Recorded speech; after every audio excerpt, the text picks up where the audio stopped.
Ayan, magandang hapon sa inyo, no. Share lang namin itong ginagawa namin, Nissan NV350 2019 model, no. Ayan. Ngayon, recently lang, last month, few months ago, nagpalit siya ng differential oil diyan sa ilalim. Yan, yung may bungo na yan. Ayan. Noong time na yon, wala pang umiingay, wala pang tumutunog-tunog na ano, wala pa yon, no. Oh. Tapos ngayon, dahil nga matagal nang hindi napapalitan yung differential fluid niya, yan, nag-decide siya na palitan. Ngayon, ang problema, ito ang pinalit. Yan. API GL5 na Shell Spirax. Yan. So, okay naman yung ganitong brand. Pero, hindi siya compatible para sa NV350.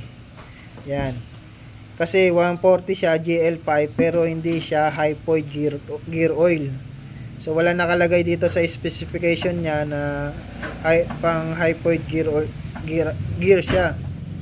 Ayan, nakalagay lang dito, designed to provide wear protection under extreme pressure for heavily loaded automotive axle, differential and gear sets. So wala siyang ganun. So ito, papakita ko sa inyo yung base sa manual kung ano yung langis na dapat talaga sa kanya. So ito, meron tayong manual dito. Ayan. Kung makikita nyo, ito, ayan o. Sa manual, E26. Yan, E26. Yan yung model niya eh. Yan, differential gear oil. C200. Ang laman niya ay 1.3 liters. Ngayon, ang kailangan gamitin ay genuine Nissan differential oil hypod Super S GL5 synthetic 75W90 or equivalent. So, isang brand na pwede nating gamitin dyan is itong Aisin. Yan. Aisin gear oil. Yan. 75W90 API GL5. Ayan. Ngayon dito sa Aisin, may nakalagay sa description niya na sa application, it is recommended for automotive hypoid gear application requiring lubricants meeting API service GL5. Yan. Tapos multi-purpose and or hypoid type gear oils are specified. So ibig sabihin, pwede to sa differential ng mga Nissan NV350, itong Aisin na to. Yan. Kung namamahalan kayo sa presyo ng kasa, so pwede nyong gamitin to. Ang nangyari dito, after a month na nagpalit siya ng ganito, yan, napansin niya na may umiingay dun sa mismong differential niya.